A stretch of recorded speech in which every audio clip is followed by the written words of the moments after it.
ano, para makita natin kung ang problema, tapos paganahin natin, tingnan natin kung anong problema dito, ba't di lalabas yung usok. Yun mga kalikot, kita nyo doon lumalabas yung usok, butas. So kailangan natin natapalan to. Kita nyo guys, ayun yung tatapalan natin dahil lumalabas yung usok.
Ito nga pala daan ng usok niyan.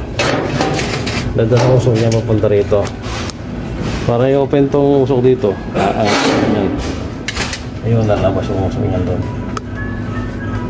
Tatlong layer yan. Sarado. Okay.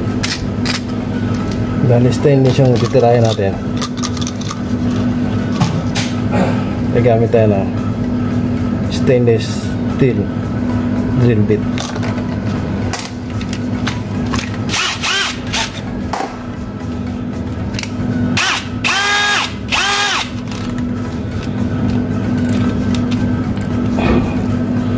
Tapos set natin dito sa